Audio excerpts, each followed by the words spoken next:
भारत माता की, भारत माता की। સૌથી પહેલા તો સુરેન્દ્રનગરમાં સભા હોય અને આટલી મોટી સંખ્યામાં માતાઓ બહેનો હોય એ જ મોટી ઘટના છે। અને એમાંય આ બધી માતાઓ બહેનો ઉભા થઈને ઓવારણા લીધા, આપે મને આશીર્વાદ આપ્યા। હું સૌ માતા બહેનોનું માથું નમાવીને આભાર માનું છું।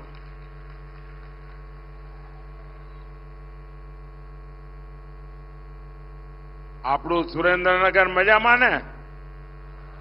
હાગડે ઠઠ ને બધું? હા, આમ જોરમાં તો લાગો છો બધા।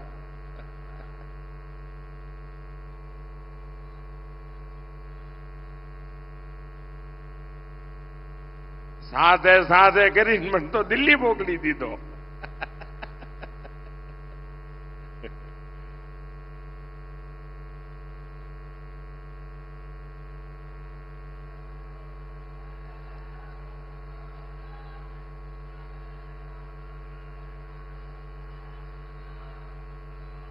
एक बार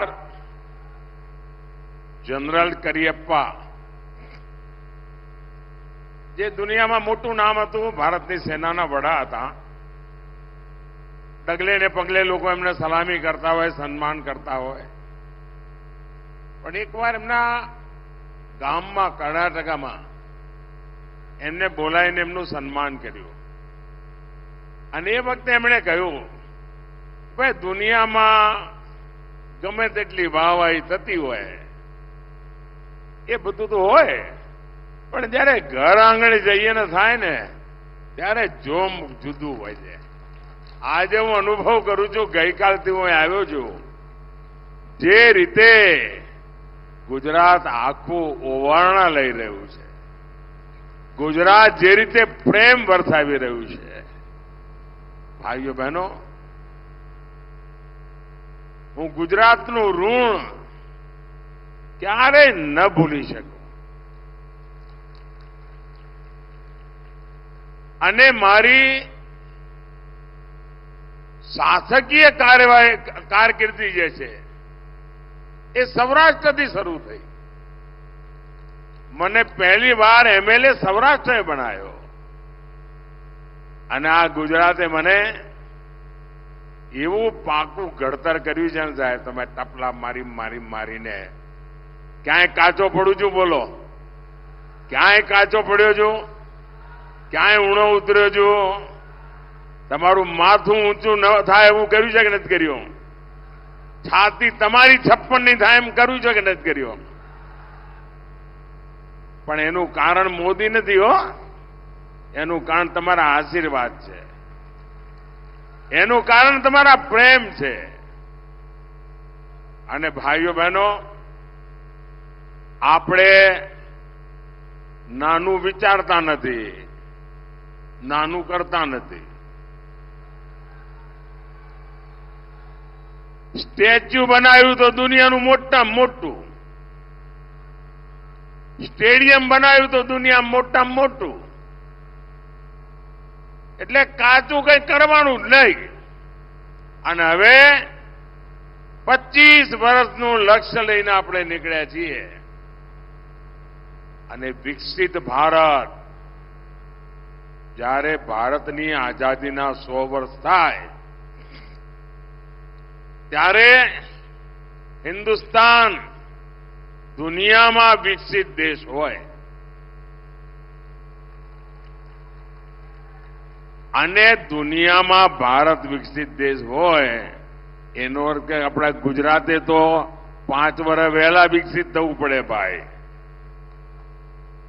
એટલે ભૂપેન્દ્રભાઈના નેતૃત્વમાં આપણે તેજ ગતિથી વિકસિત ગુજરાત, વિકસિત ભારત માટે બનાવવું છે અને એના માટે ચાહે દિલ્હી હોય કે ગાંધીનગર, આપણે સાથે મળીને 140 કરોડ દેશવાસીઓના સપના પૂરા કરવા છે। પણ એના માટે તમારે મોદીને કાયમ મજબૂત કરવો જ પડે હો. ખરું કે નહીં? પેલી દીકરી ફોટો લઈને આવી બેઠા બેઠા થાકી જઈ. મેં જોઈ લીધો. હા, શાબાશ. શાંતિથી સાંભળ બેટા, આપણા ઘરની જ વાત છે.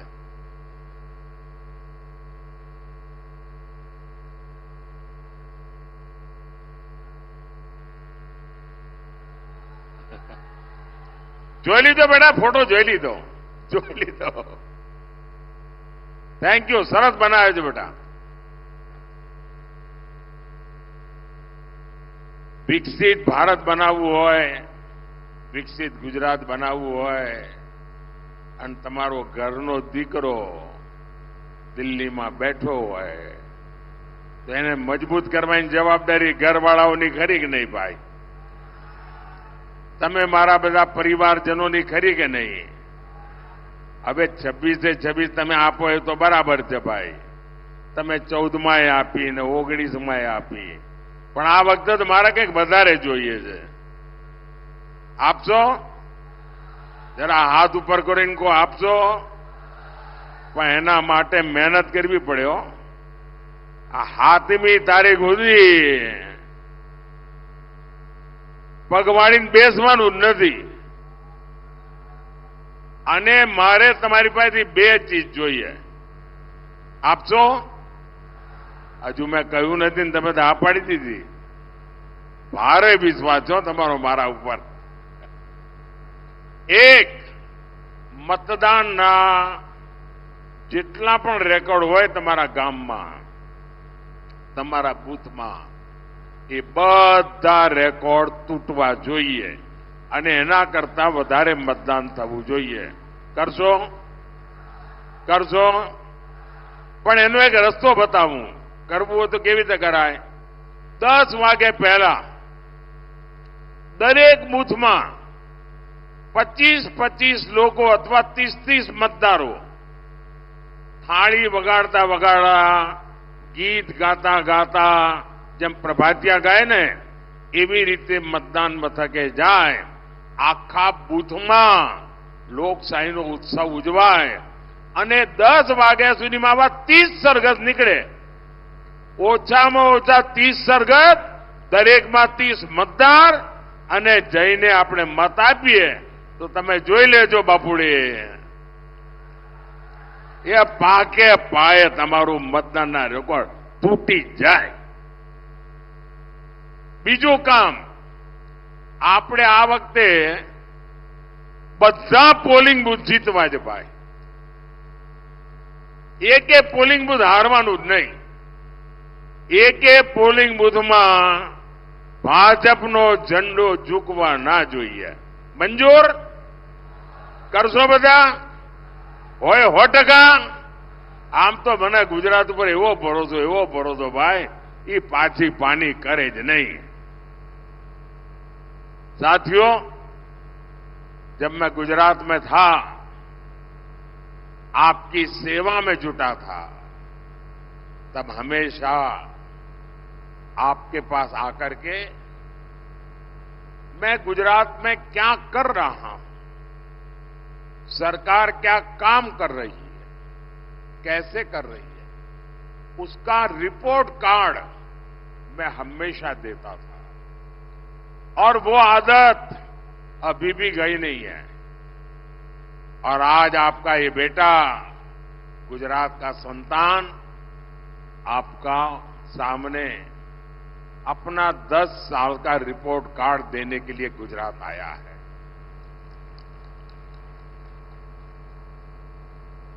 स्कूल में कितने ही नंबर क्यों ना आते हो, 100 में से 99 आए हो, लेकिन जब तक वो बच्चा घर में आपके अपने माँ बाप को अपना रिपोर्ट कार्ड नहीं देगा ना, उसको आनंद नहीं आता है. तो मैं भी, जिन्होंने मुझे जन्म दिया, जिन्होंने मुझे जीवन दिया, ऐसे मेरे गुजरात के लोगों के आगे एक बालक की तरह अपना रिपोर्ट कार्ड दे करके आपके आशीर्वाद लेने आया हूं, आपकी शाबाशी लेने के लिए आया. आप याद करिए 10 साल पहले हमारा देश लाखों करोड़ के घोटाले में शर्मसार था। कोई दिन ऐसा नहीं था कि जहां घोटाले की खबरें अखबार में हेडलाइन न हो। कभी 2G घोटाला, अभी 5G का जमाना है ना, कोई घोटाला सुना है? 2G का घोटाला, कोयले का घोटाला, कभी डिफेंस में घोटाला, कभी CAG में घोटाला, कभी कॉमनवेल्थ में घोटाला, कभी हेलीकॉप्टर में घोटाला, कभी पनडुब्बी में घोटाला, सबमरीन में घोटाला। कांग्रेस ने जल, थल, नभ, धरती से लेकर समंदर से लेकर के आसमान तक हजारों लाखों करोड़ रुपयों के घोटाले घोटाले घोटाले करके रखे थे। ऐसी विकट परिस्थिति में आपने मुझे वहां भेजा। आप मुझे बताइए, आपके इस बेटे के लिए आपको गर्व होता हो कि नहीं? 10 साल में एक भी घोटाले की खबर सुनी है क्या? एक भी घोटाले की खबर सुनी है क्या? जरा आप लोग जवाब देंगे तो मुझे पता चलेगा कि मेरे परिवारजनों को एक भी घोटाले की खबर सुनी है क्या? मोदी पर एक भी घोटाला चिपका है क्या? ये आपके बेटे का रिपोर्ट कार्ड सुनकर के आपको गर्व होता है कि नहीं होता है? जरा पूरी ताकत से मुझे आशीर्वाद चाहिए। आपको गर्व होता है कि नहीं होता है? आपको गर्व होता है कि नहीं होता है? साथियों, 10 साल पहले देश की सरकार से गरीब का भरोसा उठ गया था। कांग्रेस सरकार खुद को माई बाप समझती थी, उसी के भरोसे जीना और कांग्रेस को गरीब को तरसा तरसा कर मूलभूत सुविधाएं देना, कभी वंचित रखना, कभी लटका के रखना, किसी के सामने किसी दूसरे को दे देना, उनको उसी में आनंद आता था। गरीब को लगता था कि ये सरकार हमारे लिए है ही नहीं। आज देखिए, गरीब आज खुद आगे बढ़कर के इस बेटे पर प्रेम लुटा रहा। पहनने के लिए पूरे कपड़े न हो, 80-90 साल की आयु हो, वो मां जब कहती है कि दिल्ली में मेरा बेटा, दिल्ली में मेरा बेटा बैठा है, मुझे खाने के लिए वो भेजता है, तो बेटे को संतोष होता है कि नहीं होता है? जब गरीब का पेट भरता है तो आपके इस बेटे पर आपको गर्व होगा कि नहीं होगा? साथियों, आज सरकार उनकी चिंता कर, माताएं, बहनें, बेटियां अपना आशीर्वाद देते हुए थकती नहीं है। आपको हमेशा हमेशा गर्व होगा आपके बेटे के इस काम पर। साथियों, 10 साल पहले पूरी दुनिया भारत को बोझ समझती थी, कहती थी भारत खुद भी डूबेगा और हमें भी ले डूबेगा। कोई कहता था ये तो कंगाल देश है, ये तो कमजोर देश है, और पड़ोसी आए दिन बम धमाके करते थे, निर्दोष लोगों को मौत के घाट उतारते थे। दुनिया की बड़ी बड़ी कंपनियां भारत में आने का नाम तक नहीं लेती थी। और आज क्या स्थिति है? आज दुनिया में भारत का डंका बज रहा है कि नहीं बज रहा है? मैं आपसे बात करना चाहता हूं भाई। मैं जानता हूं मैं हिंदी बोल रहा हूं, मुझे गुजराती बोलना चाहिए, लेकिन ये टीवी वाले चाहते हैं कि कुछ हमारी रोजी रोटी का भी ख्याल रखो।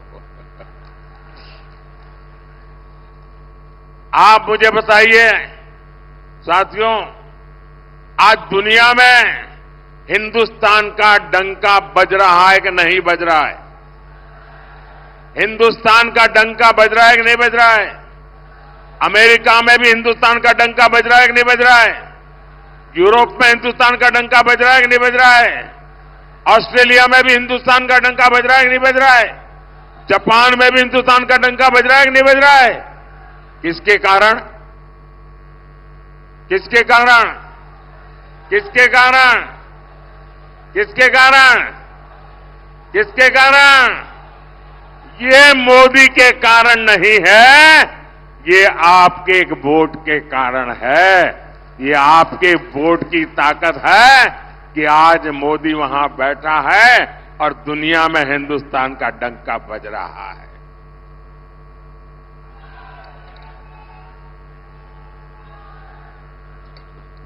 आज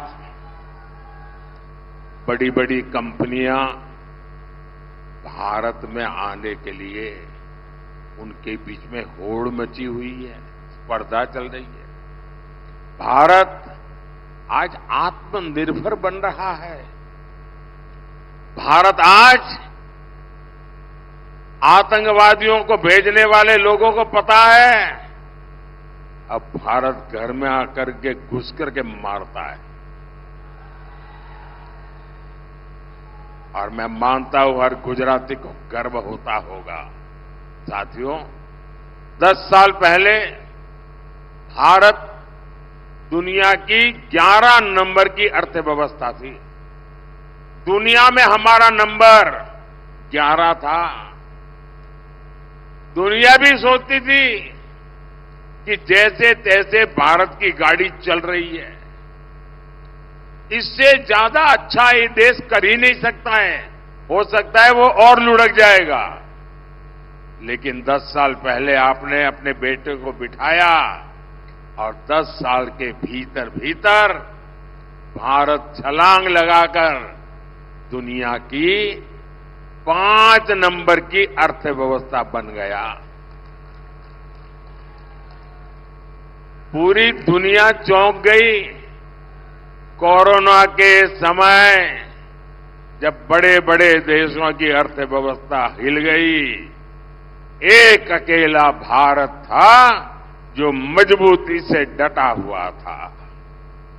आपको ये बातें सुन करके गर्व होता होगा कि देश ने एक चाय वाले को, एक गुजराती बेटे को बिठाकर अच्छा काम किया है। साथियों, हार की हताश में कांग्रेस ने देश को, समाज को बांटने का अभियान तेज कर दिया है। अयोध्या में 500 साल के बाद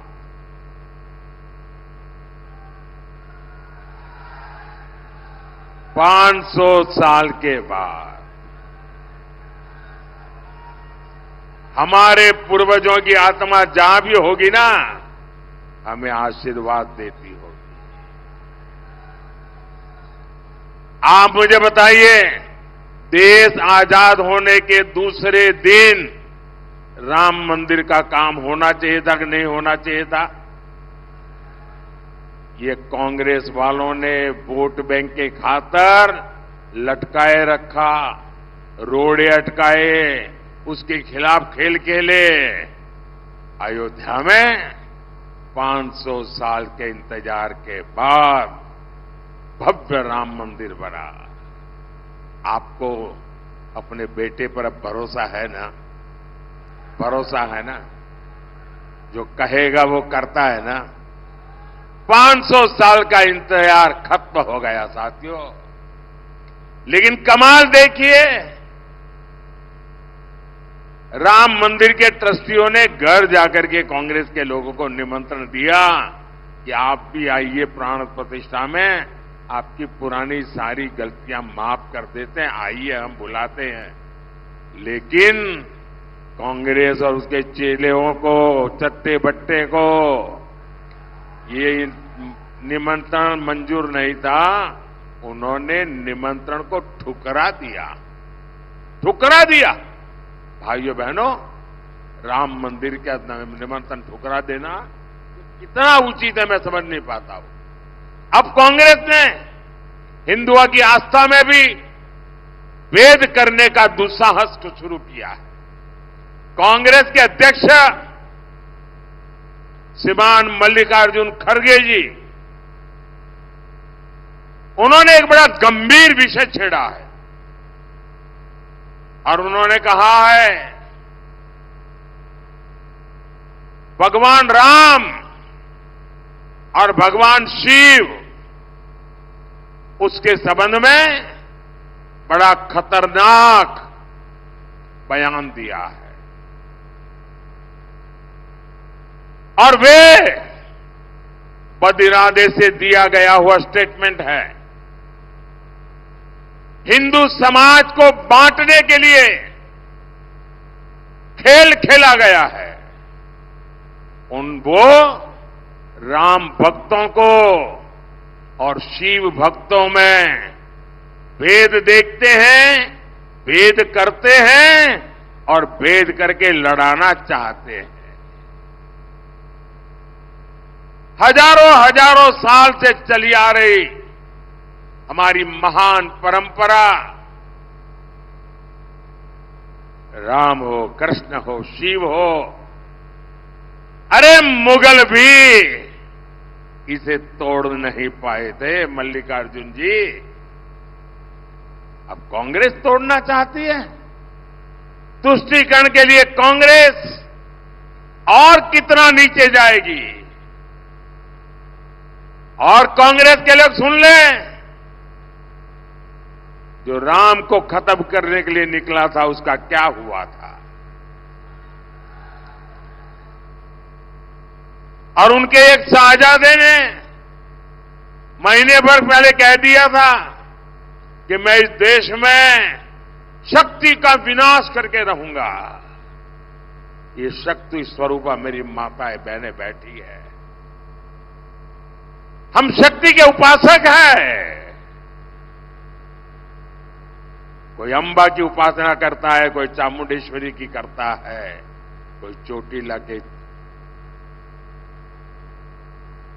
पगडंडी पर जाकर के ऊपर जाकर के मां चामुंडेश्वरी का,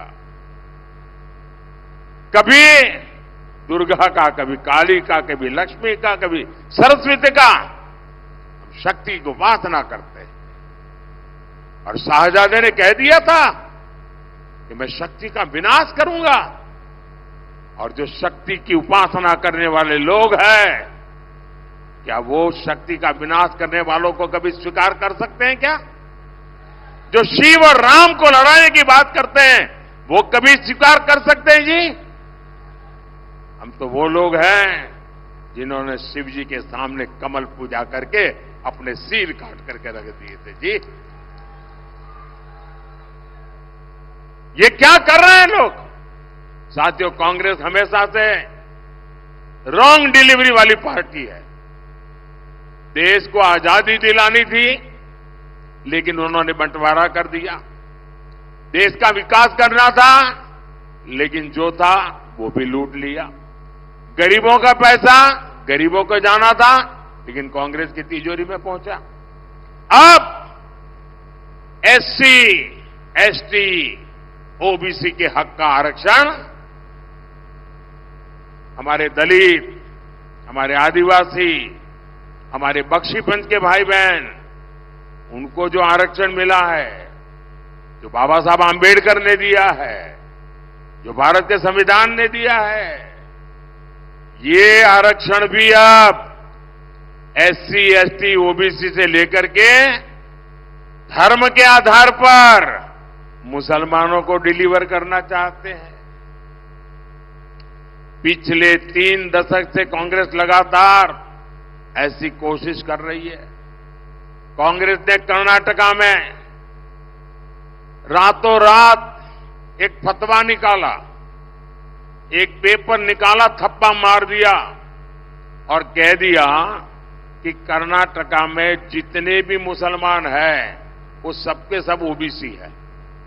हुआ क्या? ओबीसी कोटा में जो आरक्षण था उसमें से बहुत बड़ा डाका डाल दिया, लूट लिया और ओबीसी का आरक्षण उधर चला गया। ये खेल खेलते जी। और इस बार कांग्रेस का मैनिफेस्टो, घोषणा पत्र, उसमें अगर आप देखेंगे पहली नजर में ही लगता है कि उनके मैनिफेस्टो पर मुस्लिम लीग की छाप है। कांग्रेस का पंजा नहीं है, उस पर मुस्लिम लीग का पंजा है। साथियों, जब से मैंने एससी, एसटी, ओबीसी के खिलाफ कांग्रेस की सच्चाई को देश के सामने रखा है, कांग्रेस संतुलन खो चुकी है, बौखला गई है।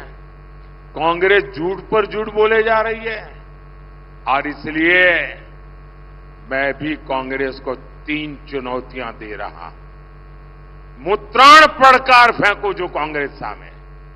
મારા 3 પડકાર છે અને શાહજાદામાં હિંમત હોય, કોંગ્રેસમાં હિંમત હોય, એમના ચટ્ટા બટ્ટાઓમાં હિંમત હોય तो एक चाय वाले का बेटा मुकाबला करने के तैयार है। मारो पहलो પડકાર कांग्रेस લખીને બાંયધરી આપે કે એ ભારતના બંધારણમાં કોઈ છેડછાડ નહીં કરે, ભારતના બંધારણને નહીં બદલે।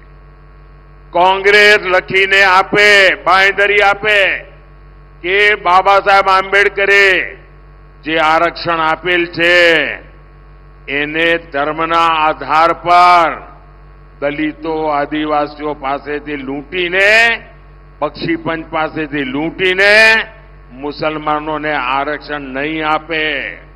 અને મારો ત્રીજો પડકાર છે कांग्रेस લેખિતમાં બાંયધરી આપે કે એ દલિતોને, આદિવાસીઓને, બક્ષીપંચ સમાજ, ઓબીસીને જે આરક્ષણ મળ્યું છે તે, સામાન્ય સમાજના ગરીબોને જે આરક્ષણ મળ્યું છે તે, એમાંથી ક્યારે ઝૂંટવી લેવાનો પ્રયાસ નહીં કરે। અને એમને મારી પડકાર છે કે લખીને આપે કે એમના ત્યાં, આ મારો ત્રીજો પડકાર છે કે જે એમના રાજ્યો છે, એમના ચટ્ટાબટ્ટાઓના રાજ્યોમાં બેઠા છે, જ્યાં એમની સરકારો છે, એ લોકો પણ ઓબીસીનો કોટા ઓછો કરીને મુસલમાનોને નહીં ધરી દે, ધર્મના આધાર પર ટુકડા નહીં કરે અને દલિતો, આદિવાસીઓના આરક્ષણ પર છેડછાડ નહીં કરે।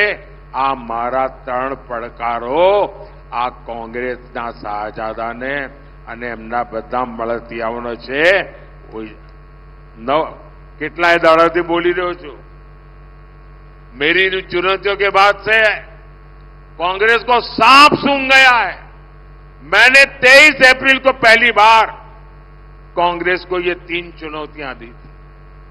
आज इसे 9 दिन हो रहा है, आज तक कांग्रेस की तरफ से मुंह पे उनको ताला लग गया है और बात बदलने के लिए संविधान लेकर के नाच रहे हैं मंच पे बैठ करके। अब संविधान आपको नहीं बचाएगा, आपने संविधान की पीठ में छुरा भोंका है। इसका मतलब साफ है, कांग्रेस की नीयत में खोट है। भाइयों और बहनों, અને સંવિધાન માટેની મારી લાગણી, મારું સમર્પણ કેવું છે એ તો તમને સુરેન્દ્રનગરવાળાને બરાબર યાદ હશે। જ્યારે આપણા સંવિધાનને 60 વર્ષ થયા ત્યારે દેશમાં ગુજરાત એક જ રાજ્ય હતું કે જેણે ડોક્ટર બાબા સાહેબ આંબેડકર અને સંવિધાનના ગૌરવને લઈને અહીંયા સુરેન્દ્રનગરમાં હાથી ઉપર સંવિધાન મૂકીને, અંબાડી પર સંવિધાન મૂકીને સરસ મજાની યાત્રા કાઢી હતી અને એ વખતે ગુજરાતનો મુખ્યમંત્રી નરેન્દ્ર મોદી પગે ચાલતો હતો અને સંવિધાન હાથીની અંબાડી પર હતું. આ સંવિધાનનું સન્માન છે અમારા માટે. તો કોંગ્રેસનું ઘોષણાપત્ર દરેક બિંદુ પર તુષ્ટિકરણ અને તુષ્ટિકરણ પર ચાલી રહ્યું છે. આ મેનિફેસ્ટો એનું મોટામાં મોટો દસ્તાવેજ છે. તમને આશ્ચર્ય થશે, એક વાત તમને હું આજે સુરેન્દ્રનગરમાં पहली बार कही રહ્યો છું, चौंकावनारू लागશે. इन्होंने क्या किया है अपने मैनिफेस्टो में? उन्होंने लिखित कहा है, ये मेरे पत्रकार बंधु भी चौंक जाएंगे सुन करके. उन्होंने लिखित में कहा है कि अब जो सरकारी टेंडर होंगे उस टेंडर में भी माइनॉरिटी के लिए, मुसलमानों के लिए एक कोटा फिक्स कर दिया जाएगा. अब क्या सरकारी ठेकों में भी धर्म का आधार पर आरक्षण लाया जाएगा क्या? सरकारी टेंडर देने की देश आजाद हुआ तब से अब तक एक तय प्रक्रिया होती है. जो सही बोली लगाता है, जो अच्छी क्वालिटी का ट्रैक रिकॉर्ड रखता है, अच्छी क्वालिटी का भरोसा देता है, जिसके पास उस काम करने के लिए एक्सपर्टाइज है, क्षमता है, संसाधन है, सारे पैरामीटर से निकलने के बाद उसको ठेका मिलता है. जाति और धर्म के आधार पर ठेका नहीं मिलता है.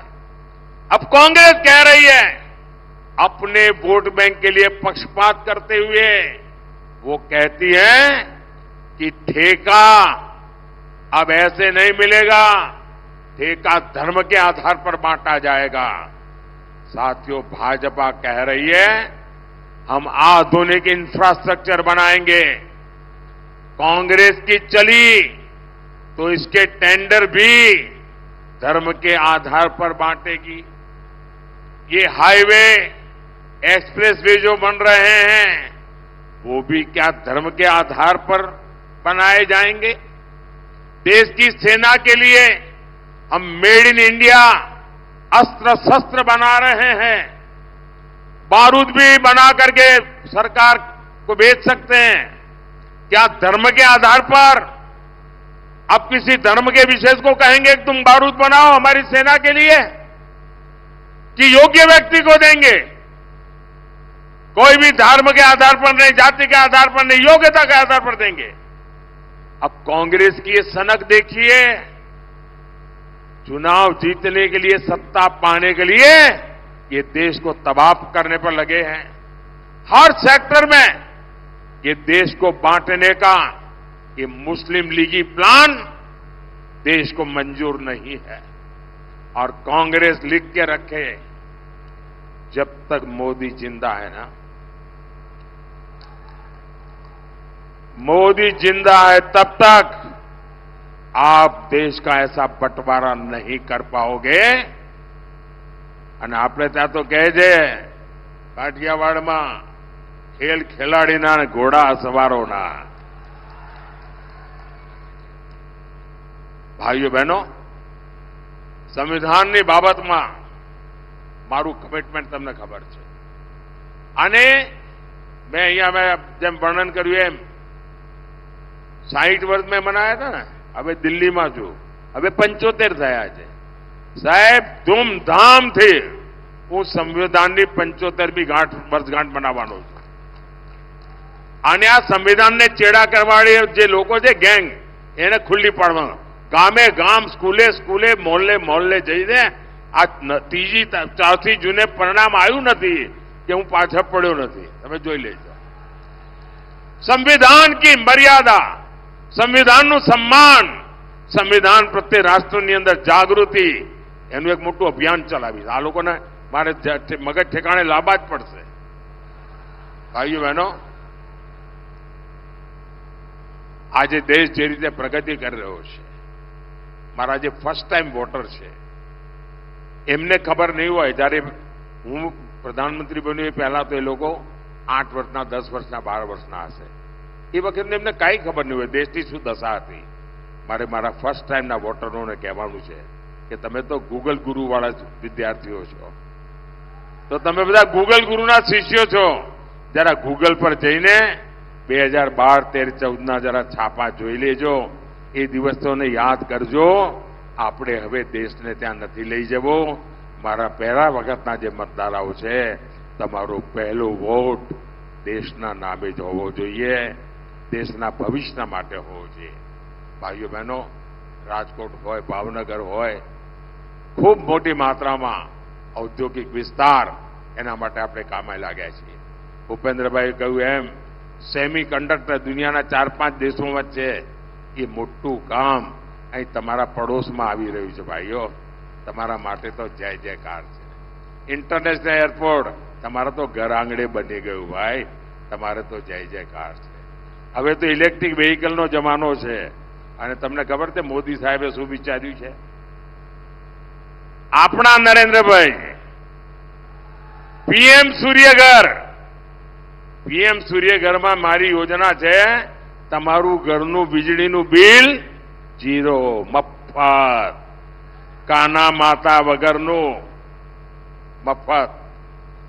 સૂર્યઘર યોજનાથી સોલાર પેનલ લાગશે, તમે વીજળી પેદા કરશો. એટલું જ નહીં, જે વધારાની વીજળી છે એ સરકાર પોતે ખરીદી લેશે.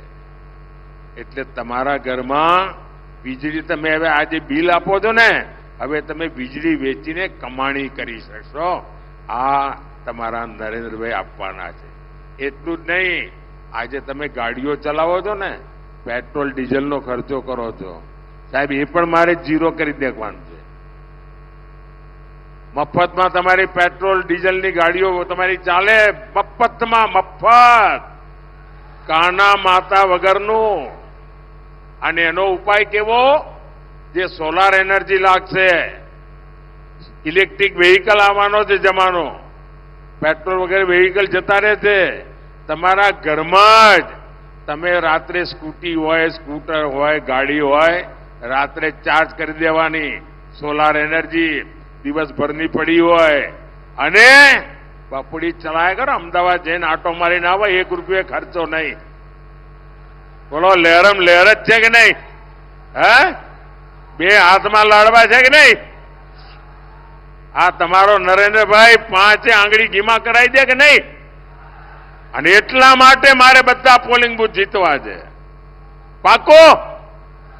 અને અમારા જે ઉમેદવારો છે આ ચૂંટણીમાં, એ અમારા સુરેન્દ્રનગરના ભાઈ શ્રી ચંદુભાઈ શિહોરા, અમારા નીવડેલા કાર્યકર્તા, અમારા ડોક્ટર સાહેબ પણ મેં પરાણે ચૂંટણી લડાઈ હતી ગયે વખતે. એ તો રાજકારણનો જીવ જ નથી, પરાણે લઈ ગયો તો. પહેલા તો એકવાર વિધાનસભામાં 2 ચપ્પલ ઘસી નાખ્યા હતા, પણ અમારા ડોક્ટર સાહેબ તૈયાર જ ના થાય, માંડ કરીને લોકસભા માટે તૈયાર થયા હતા. અને હવે અમારા ચંદુભાઈ આપણા ઉમેદવાર બન્યા છે. ભાવનગરમાં અમારા નીમુબેન બામણિયા ભારે બહુમતથી આપ એમને જીતાડો, બધા બૂથમાં જીતાડો. અમારા ભારતીબેન શિયાળના કામનું પાકો પાયો પડ્યો છે અને હવે ભાવનગરમાં અમારા નીમાબેન એને આગળ વધારશે. આપણે બધા બૂથ જીતવા છે અને જીતીને બતાવો. બોલો, ભારત માતા કી, ભારત માતા કી, ભારત માતા કી. बहुत बहुत धन्यवाद.